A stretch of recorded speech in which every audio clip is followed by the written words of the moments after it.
What is up, everybody? This is Trenton with SoundlinkTV here with Brian Garris of Knox Loose. Oh, shit. We were just talking about Knox Loose earlier, but no, you're Brian from Currents, for real. So, and you guys are here on this Weekend with Romans tour. It's a freaking stacked lineup. How's that been treating you guys? Awesome. It's been so sick. This tour is like one of my favorite ones we've done so far. Like, it's always fun touring the States, but like, it's in such good company. Like, all the bands have been awesome. The show has been crazy. Like, just no complaints. Yeah, we were talking about earlier too. You guys, like, pretty much within the last year, you guys have been on like a few shows coming through here and stuff, and including the Born of Osiris and Fit for King one coming up later this year too. So, I mean, you guys are on these stacked tours, and so what is that feeling like to finally get to this point in your career where you have your album out and you're like just hitting like all these awesome bills? Lucky and grateful. Like, we're at this spot where we're getting to tour with bands that we like listen to and have been jamming for forever. So it's nice, like, just to be able to be in the running for all these cool tours happening. All right, now you did drop a record last year.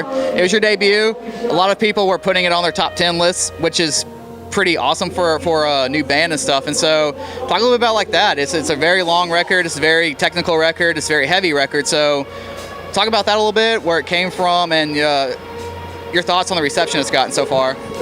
Yeah, the reception, we were blown away by how nice people have been about it and how supportive the community has been, especially from like places like Reddit and just going out and like seeing shows and talking to people and just hearing that kind of like positive feedback has been like really crazy, because you think about that when you're like a smaller band, and when you're like starting out, you're like, I want people to like get into our music and relate to it and connect to it, and it's like just having that happen is nuts.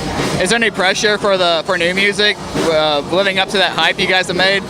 Yeah, I mean, we're not all that worried about it. Like, we have a lot of stuff ready, and then we also have a lot of people that we're looking to work with that we're really excited about working with. So it's more like excitement than it is like being stressed out about it, because we're confident in the newer stuff that we have, and it's just how good can we make it.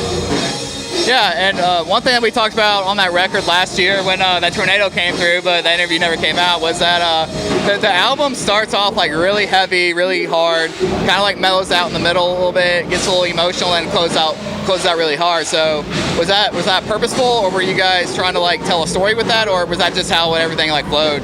Well, when we were writing the record, there was no real like rhyme or reason to how we did it. It was kind of just, we had, like, Chris had a whole string of songs that he had written, and then he just started writing more. He got like another like kick going and was like, all right, like, I'm just gonna keep going and write more. And then we ended up with like almost two whole records that we kind of could work with, and then we kind of picked the best of those, and then, you know, whatever ones that were easier for me to write lyrics for, whatever ones kind of just popped off the best, and then that's what we brought to the studio with us. So when we went to put everything together, once everything was already recorded, it was kind of a matter of me just going, all right, well, like, let's try and figure out a flow and make kind of an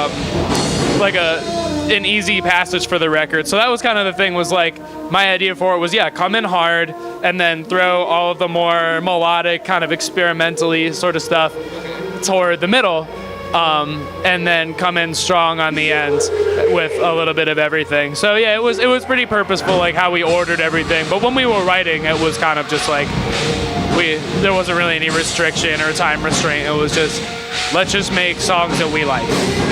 Yeah, something that we were discussing coming down here too was that for a new band to put out a record as long as it is, it seems like a really hard task and something that's rare. So what made you guys want to keep like a longer record versus, you know, doing maybe like 10 songs or maybe even an EP to just at least introduce everybody to you guys?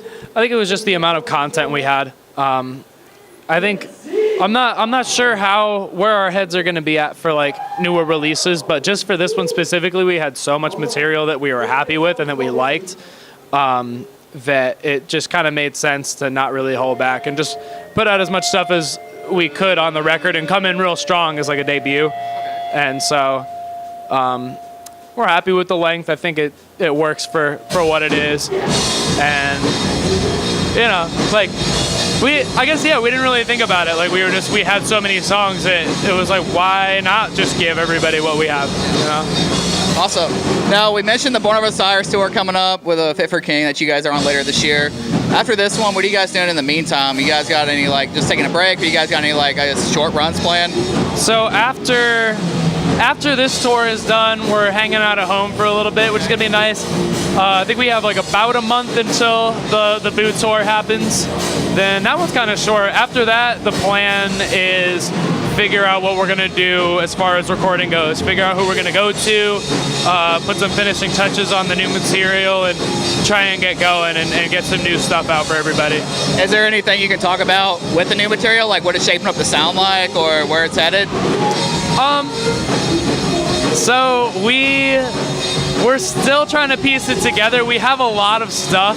Like, we have a lot of full songs done.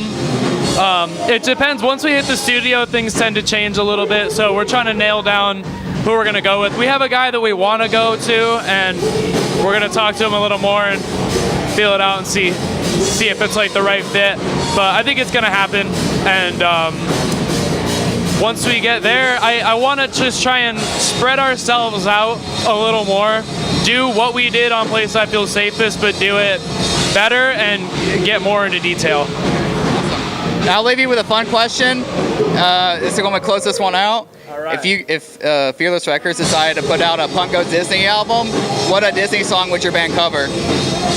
Oh, what's that? What song would we cover? Yeah, if, like, Fearless did their Punk Goes series with Disney songs, what Disney song would you guys cover? Song. Yeah. Dude, Disney is not my high point. I missed out on the whole thing. Maybe Under the Sea, because our name is Currents. It'd probably be funny. There we go, yeah. There we go. All right, man. Thanks for talking to us today. I'm Trenton with Soundlink Magazine, hanging out with Currents. Thanks for watching, everybody.